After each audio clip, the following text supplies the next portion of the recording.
Hey guys, this is White Manga, and I'm here to talk to you about my take on writing villains. And note that as a writer and an illustrator, I'm still learning, and most of the things that I will say in this video, in my opinion, if you guys, have different opinions, you can let me know in the comments, and it'll be interesting to read it and see different perspectives on the topic, which is villains, and how I go about writing villains and what I believe a good villain is. So now, what's the villain? The villain is the antagonist, the bad guy, if you will. My thing with villains is I believe that they should be written with as much development as you would give, say, the protagonist. A villain could actually be the main character of a show. The villain is a character and should be treated as such. For instance, if you watch like House of Cards, the main character is kind of the villain. That's the way I like to think about it. Breaking Bad, you can make an argument that the main character is a villain. There's so many shows like that, especially TV shows, and it translates to TV shows, movies is all forms of storytelling and entertainment. So it's not just TV shows that have those kinds of main characters, or maybe not complete villains, but kind of like in-betweeners kind of thing, where anti-hero kind of character. But for like straight up villains, even anti-heroes and all characters really, they should be given a lot of development and a lot of time to make them appealing and give them a purpose. And this is basically, I'm saying all characters should be this way, and the villain is no different. Just because it's the villain or the antagonist doesn't mean you should give him less development and make them very stale in comparison to the protagonist, so I guess the hero of the series. There are cases, not all, but there are some cases where the villain is the direct opposite in every way to the hero, and sometimes is maybe not the direct opposite and maybe very similar, but there is this big difference that kind of puts them on different sides of the, I guess, moral line. Now, like I said, you treat the villain just like you treat, a character, and, because that's what they are. So when you're designing villains, most times villains are they look very villainous, and it kind of begs the question, what does a villain look like? And to me, it doesn't really matter. Sometimes they look very evil and untrustworthy, just to tell the audience that this is the bad guy, but sometimes you don't necessarily need that. It's cool to have that, but sometimes the writing could be strong enough. There are villains that look very trustworthy, and which kind of tells a little bit about their character, and maybe they are very maybe they are not, maybe they are trustworthy, maybe they're liars, maybe what they show you is a facade, and that could play into the kind of character that they are, and where they give a false impression of their true intentions and what they truly stand for and stuff like that. So to me, a villain could look they could come in any form, but they're usually depicted as this evil dirtbag, kind of slimy. You just look at him, you don't want to have any communications or any kind of contact with and stuff. So sometimes it works, sometimes it actually works, maybe depending on the kind of character the person is. But my point here is that it should not be, the villains do not necessarily always look that way, and I don't think they should, because I don't think it's clear depiction of how we see things in the world. So again, this is just my opinion, but I'm pretty sure a lot of people will agree with me too. There are a lot of villains, real villains in the world that do not look like villains, in my opinion, and maybe not in the world, but just from experience, or even other stories as well. There are, several kinds of villains. I don't think that's what I want to necessarily go into in this video, but they're villains that you see their growth.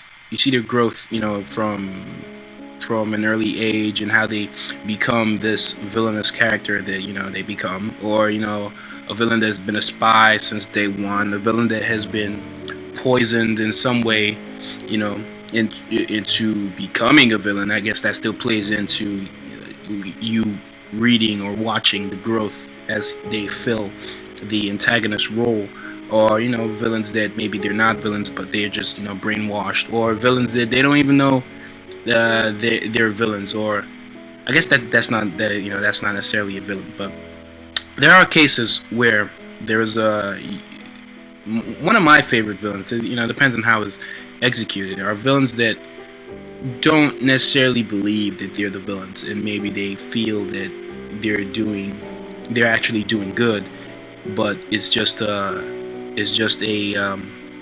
difference in opinion with, say, the people that are on the side of people that are in the protagonist department. And there's so many cases of that, and I'll get to that. But one thing I want to point out is that I believe the villains should be almost as appealing, or just as appealing, or even more appealing than even the hero, the main antagonist, the main character of the series. That unless the main character of the series is the villain, and then I would say the same for the main protagonist, or whoever is on the opposite side. So let me give an example of what I truly mean by having an antagonist or a villain with a purpose or a main goal, and having them not come off as completely stale. Because there are a lot of cases where you have a bad guy that's just a bad guy to be a bad guy, and there is no substance behind it. And there are a lot of cases that way, and I feel that those villains are the least relatable, unless that's what you're going for. But I always like to have my villains have a purpose. I will always want my villains to have a purpose, or even if I don't convey what that is, or what their goals are, or what their intentions are in the series, I always at least like to know. And for the characters I'm talking about, say maybe villains that aren't necessarily shown long enough for me to want to let the reader know about, say, their backstory and where they come from and why they do what they do. But in general, I think not just villains, but antagonists should have the same thing. I mean, you don't want good guys that are just good guys because they're good guys. I mean, unless say the series is a very really comedic show that's about the idea about the idea of stale characters, and maybe maybe that's the joke. The joke is that they're just villains for villains, and maybe some of the characters could even ask the villain, and they say, "Hey John, why are you so much of a bad guy?" And John could reply, "That's my thing," and that could be seen as comedic angle. But generally, even then, that's rare. Generally, villains always have a purpose, even if, say, the goal is to take over the world, or control the universe, or whatever, or destroy the world. Even things as simple as that, there is always at least some reason, no matter how small. Maybe it's because of how they were brought up, maybe they feel it's their destiny or something, maybe they are inheriting the same ideals from their parents, or there's always at least something to explain or to hint at why the character is the way they are. And the same thing goes for any other character. Same thing for the protagonist. There is a reason why the main character wants to be as good as he or she is, or why they want to be that way, or save the world, or whatever. There's always some reason or purpose, no matter how small. At least it's usually hinted at least for in my opinion, for the characters I believe are the good characters, not in the sense that they're good, but well written. A villain doesn't always have to be twirling on their mustache and rubbing their hands together in a corner, thinking of evil things always. They don't have to be straight up Dr. Evil, and Dr. Evil will be an example of someone that is just straight up evil. And even Dr. Evil has a reason for the way he is. And for those of you who don't know what I'm talking about, that's Austin Powers. I don't want to spoil much, but you can watch that, and they explain give Dr. Evil a lot of backstory in the third installment with Goldmember.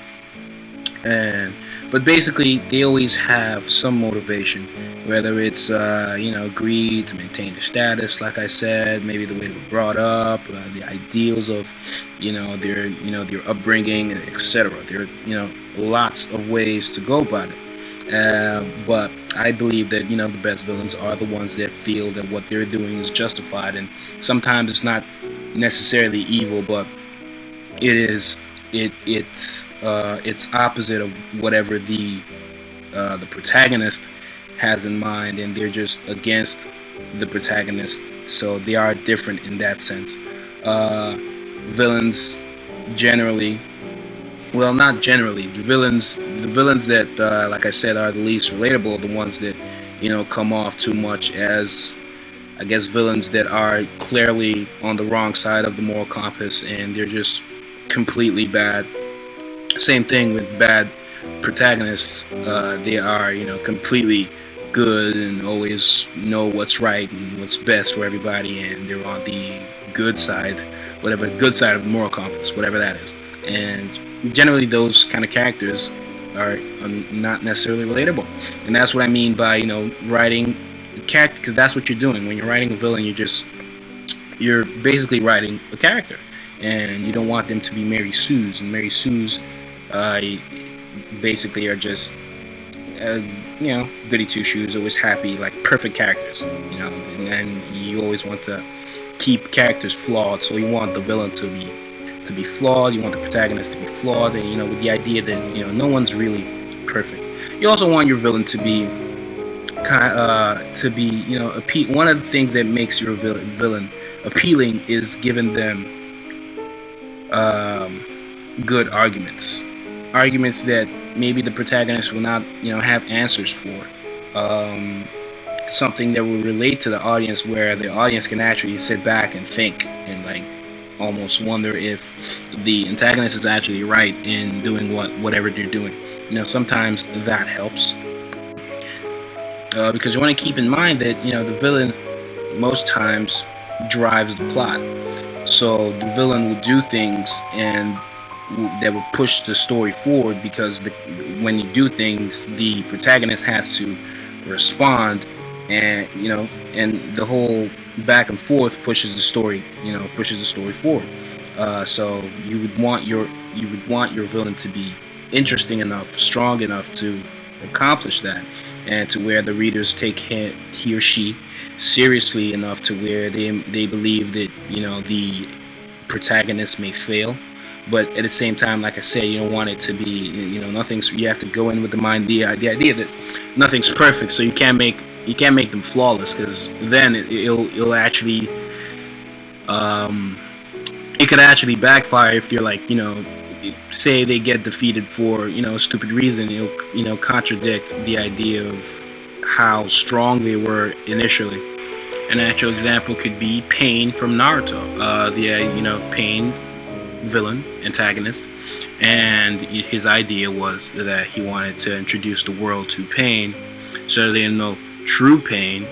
That way they they'll be so afraid of wars and that kind of destruction. So he wanted to show them kind of like the results of destruction, so that everybody would be too scared to go down that route and stay peaceful, I guess, in a way. So basically he wanted to show the world true pain, so that all the wars would stop, if that makes any sense, and the world would come together to prevent that kind of destruction from happening. So it depends on how you look at it. Some people say that's a brilliant idea, and they'll probably the shows will depict those people as villains or antagonists, and the people on the opposite end as protagonists, e.g., the Naruto's and so on. And the people like Naruto would have to come up with arguments, good arguments and rebuttals to the idea of introducing the world to Pain. So you can say that Pain was a villain, but he had the purpose, almost like in his mind, the greater good, to prevent wars and stuff like that, by showing the world what true pain is.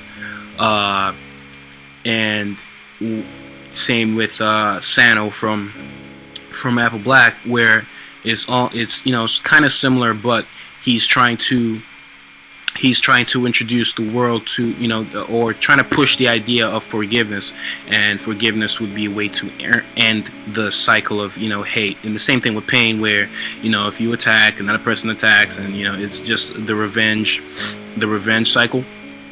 And he wanted to show the world that, if they see true pain, then people will be able to just, look past all that and prevent wars. So like I'm saying, the same could be said for Sano, where he's trying to go with the forgiveness route, except his name is not Forgive, but actually his name is not actually Pain. There actually, there's more to that. Pain is kind of like a code name. But anyways, for Sano, it's going more of a forgiveness route, and with a twist of Sano being someone who's never actually had to forgive in his life. So the show would kind of show Sano grow as a person and understand what forgiveness truly is, try to understand what revenge truly means and stuff like that, because these are things that he's never had to experience himself. So him preaching the idea of forgiveness is kind of ridiculous. So the show will kind of show him grow as a character,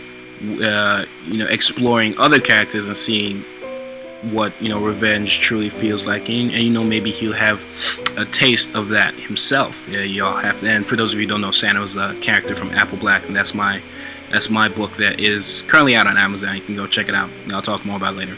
But the reason why I bring Sano is because Sano's he's not a villain. He is the main character of the show. But I'm just using Sano and Pain as an example to just show you that you don't have to be a villain to have a purpose. It's the same as writing any other character, but you still want to make it appealing. You still want to make it work. So yeah, that's pretty much that's the way I look at villains, and the idea that they have to be strong enough. They have to push the story forward. They have to have their flaws. They have to be appealing, almost as appealing as the main character, or even more appealing. They have to be characters. Yeah. Y'all can leave your comments on how you think villains should be written. Your types of villains, and you can leave in the comments who your favorite villain is, and that can not necessarily caged into the confines of just manga and anime. It could be anything else. It could be movies, TV shows, etc. Just to know who is your favorite villain. This is White Manga. Please like this video, favorite this video, and subscribe to the channel if you haven't already. It'll be a great support for me. If you want to read my manga, my first volume 1 of Apple Black is available on Amazon. I leave links to that below. And I'd like to thank you guys for watching.